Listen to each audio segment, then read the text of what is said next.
So tainted leaders joining your party, no bar.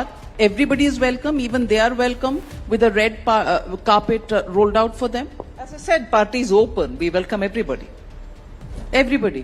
Yes. Even people who have 9 CBI cases against them. Party is welcoming everybody. Kareem's Biryani Paradise at Liberty and Catering Services. கோடம்பாக்கத்தின் அறுசுவை அடையாளம்.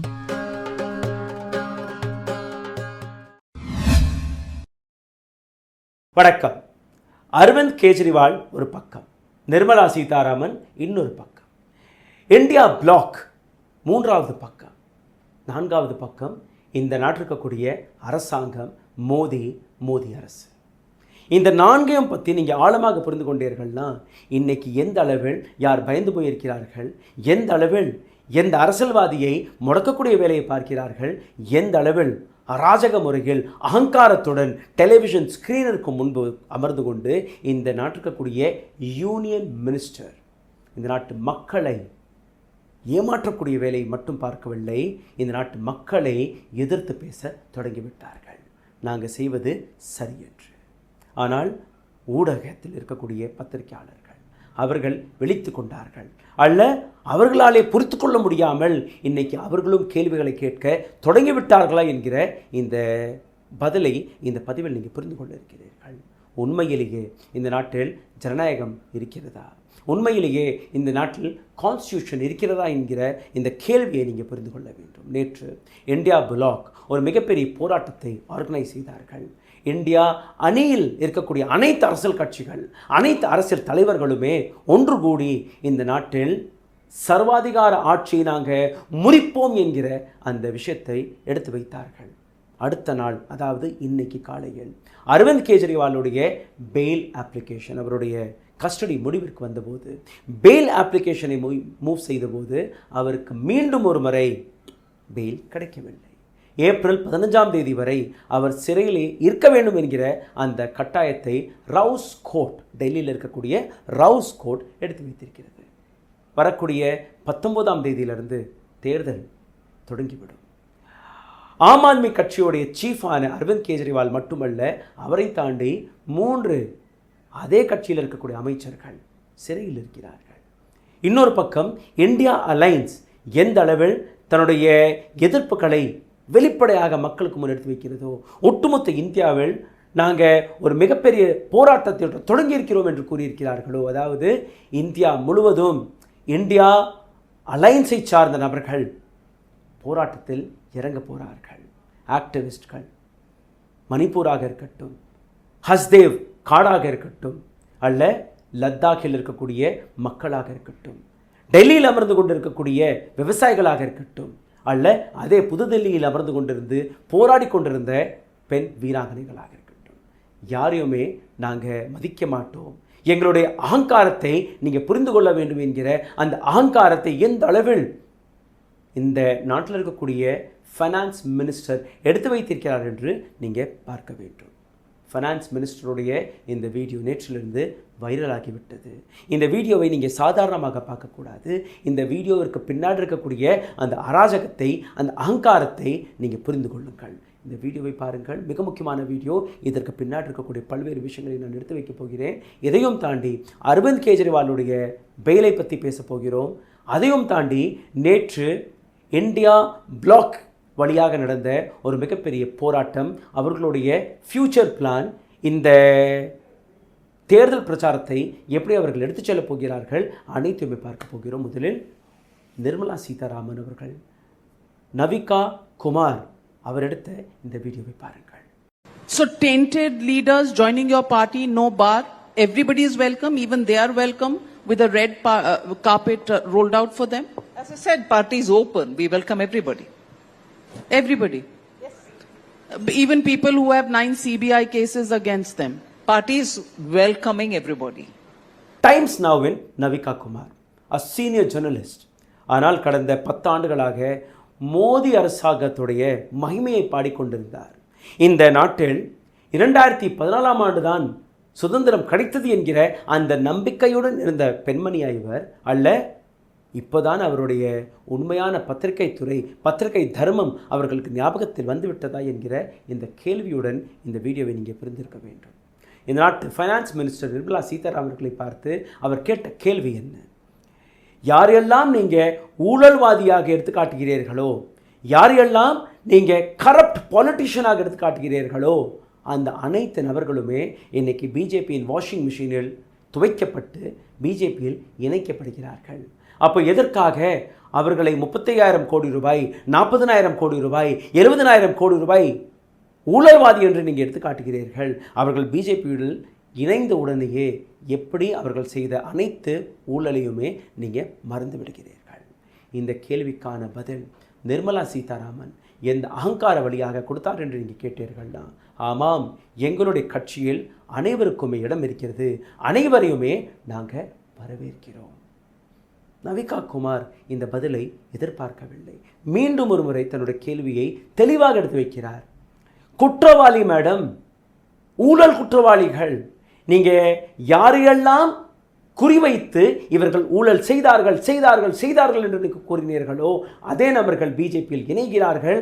அவர்கள் மீது எந்த ஆக்ஷனை பற்றி நீங்கள் பேசினீர்களோ அந்த ஆக்ஷனை விட்டுவிடுங்கள். அவர்கள் மீது இருக்கக்கூடிய வழக்குகளையும் நீங்கள் முறித்து விடுகிறீர்கள். மீண்டும் ஒரு முறை நிர்மலா சீதாராமன் அவர்கள் கொடுத்த பதில், எங்களுடைய கட்சியில் அனைவருக்குமே இடம் இருக்கிறது என்று மூன்றாவது முறை தெளிவுபடுத்தி அதே கேள்வி எடுத்து வைக்கிறார். மேடம், நான் கூறக்கூடிய நபர்கள் சாதாரணமான நபர்கள் கிடையாது. 9 சிபிஐ வழக்கு ஒரு நபர் மீது இருக்கிறது, அவரும் உங்களுடைய கட்சியில் இணைந்து விட்டார் என்று. ஆர் பார்ட்டி வெல்கம்ஸ் எவ்ரிஒன் என்கிற இந்த வார்த்தையை நிர்மலா சீதாராமன் அவர்கள் கூறியுள்ளார். இதிலிருந்தே நீங்கள் புரிந்து கொள்ள வேண்டும், ஒரு டீல் பேசப்படுகிறது. இந்த நாட்டில் இருக்கக்கூடிய அரசியல்வாதிகள் யாரெல்லாம் எங்களுடன் இருக்கிறீர்களோ, எங்களுடைய முறைப்படி எங்களுக்கு கட்டுப்பட்டு யாரெல்லாம் நடந்து கொள்கிறீர்களோ அனைத்து நபர்களுக்கும் சுதந்திரம் கிடைத்துவிடும். அதாவது நீங்கள் எவ்வளோ வேணாலும் ஊழல் செய்யலாம், எந்த விதமான கவலையும் கிடையாது, நாங்கள் பார்த்து கொள்வோம் என்று. அப்போது தமிழ்நாட்டிலிருந்து பல்வேறு சின்ன சின்ன கட்சிகள் இணைந்திருக்கிறார்கள், டாக்டர் ராம்தாஸ் உட்பட. அப்போது இவர்கள் மீது இருக்கக்கூடிய வழக்குகளும் டீல் வழியாக முறிக்கப்பட இருக்கிறதா? சிந்தித்து பாருங்கள். எந்த அளவில் இந்த டீல் பேசப்படுகிறது. யாரெல்லாம் அந்த டீலுக்கு ஒத்துக்கொள்ளவில்லையோ அவர்களை சிறையில் அடைத்து வேடிக்கை பார்த்து கொண்டிருக்கிறது இந்த நாட்டு அரசாங்கம். உதாரணத்திற்கு அரவிந்த் கெஜ்ரிவால். நேற்று இந்தியா பிளாக் வழியாக நடந்த ஒரு மிகப்பெரிய போராட்டம். இந்த போராட்டத்தில் நீங்கள் பார்த்தீர்கள்னா அரவிந்த் கெஜ்ரிவாலுடைய மனைவியான சுனிதா கெஜ்ரிவால் கலந்து கொண்டார், சோனியா காந்தி அவர்கள் கலந்து கொண்டார், மல்லிகார்ஜுன் கர்கே அவர்கள் அங்கே இருந்திருக்கார், பீகாரின் டெபுட்டி சீஃப் மினிஸ்டரான லாலு பிரசாதோடைய மகன் அவர்கள் அங்கே இருந்தார், சமாஜ்வாதி பார்ட்டியிலிருந்து அகிலேஷ் யாதவ் கலந்து கொண்டார். இது போன்ற பல்வேறு மூத்த தலைவர்கள், சிவசேனாவிலிருந்து உத்தவ் டாக்கரே, மெஹபூபா முஃப்தி சயீத், காஷ்மீரின் பொலிட்டிக்கல் பார்ட்டியான democratic party, one party one man என்கிற இந்த அராஜகத்தை தாண்டி, அதாவது சர்வாதிகார ஆட்சி இந்த நாட்டில் வந்துவிடக்கூடாது என்கிற ஒரு விஷயத்தை மட்டும் அவர்கள் எடுத்து வைக்கவில்லை. இந்தியா அலைன்ஸ் இந்த நாட்டில் இருக்கக்கூடிய மக்களுக்காக நிற்கிறது, இந்த நாட்டில் இருக்கக்கூடிய டெமோக்ரஸிக்காக நிற்கிறது, இந்த நாட்டில் இருக்கக்கூடிய கான்ஸ்டியூஷனுக்காக நிற்கிறது என்கிற விஷயத்தை எடுத்து வைக்கிறார். ஹேமந்த் சோரேனுடைய மனைவி கல்பனா சோரேன், இவரும் சிறையில் இருக்கிறார். Sitting chief minister, 2 sitting chief minister இருக்கிறார்கள். ஜார்க்கண்டின் சீஃப் மினிஸ்டர் ஹேமந்த் சோரேன் இன்னைக்கு சிறையில் இருக்கிறார். டெல்லியின் சீஃப் மினிஸ்டர் அரவிந்த் கெஜ்ரிவால் இன்னைக்கு சிறையில் இருக்கிறார். ஹேமந்த் சோரேனின் மனைவி கல்பனா பேசிய வார்த்தை, ஜார்க்கண்ட் ஜுகேகா நஹி, ஜார்க்கண்ட் தலை குனியாது, இந்தியா ஜுகேகா நஹி, இந்தியாவை நாங்கள் தலைகுனிய விட மாட்டோம், இந்தியா ருகேகா நஹி, இந்தியா இதற்கு மேல் நிற்காது என்கிற விஷயம். கேஜ்ரிவாலுடைய மனைவி சுனிதா கேஜ்ரிவால் இவர் பேசிய போது, மேபி கேஜ்ரிவால், நானும் கேஜ்ரிவால். டெல்லியில் இருக்கக்கூடிய பல்வேறு மக்கள் இதே உணர்வுகளை தான் வெளிக்காட்ட தொடங்கிவிட்டார்கள். நானும் கேஜ்ரிவால், என்னையும் சிறையில் அடைத்து விடுங்கள். எந்த வழக்கு விசாரணையும் போது எந்த விதமான மணி ட்ரெயிலும் கடந்த 2 ஆண்டுகளாக ஈடியால் எடுத்து வைக்க முடியவில்லையோ, எந்த ஊழலை பற்றின ஒரு சிறிய தகவல், ஒரு சிறிய எவிடன்ஸை கூட எடுத்துக்காட்ட முடியவில்லையோ, எந்த அரவிந்த் கெஜ்ரிவாலுடைய பேரை கூட கடந்த 2 வருடத்தில் யாராலையுமே எடுத்து வைக்க முடியவில்லையோ, திடீர் என்று ஒரு நபரை கொண்டு வந்து அந்த நபர் வழியாக பிஜேபிக்கு கிடைத்த பணம் கிட்டத்தட்ட 55 கோடி ரூபாய். அந்த நபருக்கு நீங்கள் பேலியம் கொடுத்திருக்கிறீர்கள். அதே நபரை நீங்கள் எவிடன்ஸாகவும் எடுத்து வைக்கிறீர்கள். ஒப்புதல் வாக்குமூலத்தை கொடுத்து விட்டாராம் இந்த நபர்.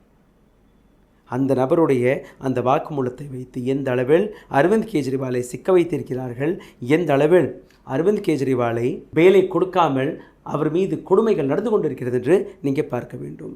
தீபாங்கர் பட்டாச்சாரியா சிபிஐ எம்எல் லிபரேஷனிலிருந்து இவர் வந்திருக்கிறார். இதை தாண்டி மனோஜ் மன்சில் பீகாரில் இருக்கக்கூடிய ஒரு எம்எல்ஏ நேற்று கலந்து கொண்டார். சீதாராம் யெச்சூரி சிபிஐ எம்லேருந்து கலந்து கொண்டார். இதை தாண்டி சரத் பவார் இதே கூட்டத்தில் கலந்து கொண்டார். பஞ்சாபின் சீஃப் மினிஸ்டர் இந்த கூட்டத்தில் இருந்தார்.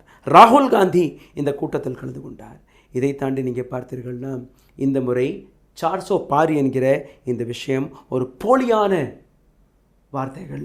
இதை நீங்கள் நம்பி ஓட்டு போட்டீர்கள்னா இந்த நாட்டுக்கக்கூடிய ஒட்டுமொத்த ஜனநாயகத்தையே நீங்கள் இழந்து விடுவீர்கள்.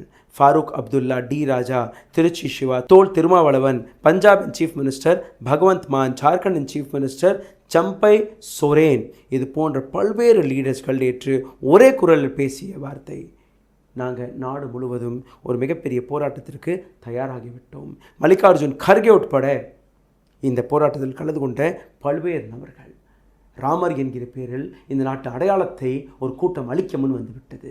இந்த கூட்டத்தை இன்றைக்கி நீங்கள் தடுத்து நிறுத்தவில்லை என்றால் நாளைக்கு ஜனநாயகத்தை மறந்துவிடுங்கள், டெமோக்ரஸியை மறந்துவிடுங்கள், இந்த நாட்டு கான்ஸ்டியூஷனை மறந்துவிடுங்கள். நேற்று நடந்த இந்த விஷயத்திற்கு பின்பு இன்னைக்கு அரவிந்த் கெஜ்ரிவால் இவருடைய பேல் அப்ளிகேஷன் மூவ் ஆனது. Enforcement directorate flagged Delhi chief minister Arvind Kejriwal non cooperation in the court. Arvind Kejriwal எங்களுக்கு சப்போர்ட் கொடுக்கவில்லை, கோஆப்ரேட் செய்யவில்லை, ஆகையால் எங்களுடைய விசாரணை இன்னும் முடியவில்லை, இன்னும் நாங்கள் இவர்களை விசாரிக்க வேண்டும் என்று ராவுஸ் கோர்ட் இன்னும் 15 நாட்களுக்கான அந்த கஸ்டடியை கொடுத்து விட்டார்கள். டெபுட்டி சீஃப் மினிஸ்டர், இதே புதுடெல்லியின் டெபுட்டி சீஃப் மினிஸ்டர் அவரும் சிறையில் இருக்கிறார். எம்பி மனோஜ் சிங் அவரும் சிறையில் இருக்கிறார். அரவிந்த் கெஜ்ரிவால் இவரும் சிறையில் இருக்கிறார். டெல்லி எக்ஸைஸ் டியூட்டி பாலிசி இந்த வழக்கில் எந்த அளவில் இந்த விஷயங்கள் நடந்து கொண்டிருக்கிறது என்று நீங்கள் பார்த்து கொண்டிருக்கிறீர்கள். அதாவது வரக்கூடிய தேர்தலில் எதிர்க்கட்சிகளை எப்படியாவது உடைத்து விட வேண்டும். தனித்தனியாக நீங்கள் நின்றால் பரவாயில்லை, ஒன்று கூடி ஒன்றாக ஒரே பேரின் அடையாளத்திற்கு கீழே நீங்கள் எலெக்ஷனில் நிற்கக்கூடாது என்கிற விஷயத்தை எடுத்து வைத்திருக்கிறார்கள். ஒரு சில நபர்கள் யூட்டன் அடித்து விட்டார்கள். உதாரணத்திற்கு மம்தா பானர்ஜி கலந்து கொள்ளவில்லை. நாங்கள் தனிச்சையாக நிற்கிறோம். அப்போது எந்த அளவில் மிரட்டல் போயிருக்கிறதுன்னு நீங்கள் பாருங்கள். நிதிஷ்குமார் யார் இந்த இந்தியா அலைன்ஸை தொடங்கி வைத்தாரோ அவரும் யூட்டன் நடத்தி விட்டார். அவரும் மீண்டும் பிஜேபியுடன் என்டிஏவுடன் கை கோர்த்து விட்டார். யாரெல்லாம் பிஜேபிக்கு எதிராக நின்றார்களோ, எதிராக குரல் கொடுத்தார்களோ, ஏதோ ஒரு வழிகள் இன்றைக்கி பிஜேபியில் இணைகிறார்கள். அவர்களை பார்த்து தான் நிர்மலா சீதாராமன் அவர்கள் கொடுத்த பதில், எங்களுடைய கட்சியில் அனைத்து நபர்களுக்குமே இடம் இருக்கிறது. நீங்கள் எந்த விதமான குற்றம் செய்தால் என்ன, எந்த விதமான ஊழல்வாதியாக இருந்தால் என்ன, எங்களுக்கு கவலை அல்ல. நீங்கள் பிஜேபியில் இணைந்த உடனேயே நீங்கள் வாஷிங் மிஷினிலிருந்து வெளிவந்த சுத்தவாளியாக மாறிவிடுகிறீர்கள். ராஜ்தீப் சர்தேசாய் 3 நாட்களுக்கு முன்பு இதே போன்ற ஒரு கேள்வியை கேட்டார். பிஜேபியின் ஸ்போக் பர்சன் இருக்கக்கூடிய இடத்தை, அவருக்கான அந்த இடத்தை அடையாளம் கண்டுபிடித்து கொடுத்தார். அந்த வீடியோ நீங்கள் பார்க்க வேண்டும், பாருங்கள்.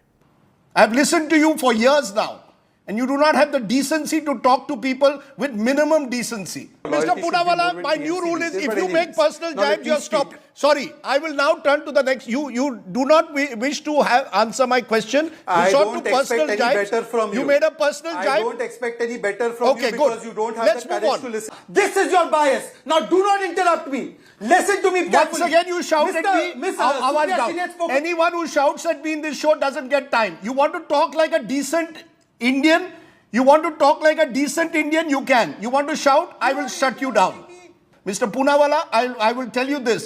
When you were in school, probably having a chiclet, I was doing this profession. So do not again ever tell me and shout at me. Because if you shout at me, you're welcome to leave the show. There will be no shouting anymore.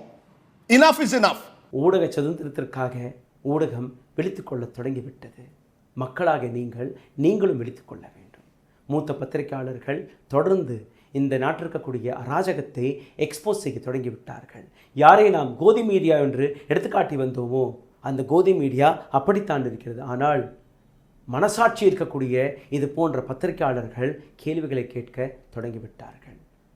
இதற்கு மேல் மக்களாகிய நீங்களும் கேள்விகளை கேட்க தொடங்கிவிடுங்கள். நன்றி, வணக்கம். ஊடகம் corporate அரசியல்வாதிகளின் கைப்பாவையாக அடிமைகளாக இருந்தது போதும். இனி சாட்டை எடுத்து சுழற்றும் நேரம் வந்துவிட்டது. ஊடகம் பொதுமக்களாகிய உங்களுக்காக உங்களாலேயே இயக்கப்பட வேண்டும். ஊடக சுதந்திரத்திற்காக உங்களின் பங்களிப்பை இன்றே அளித்திடுங்கள்.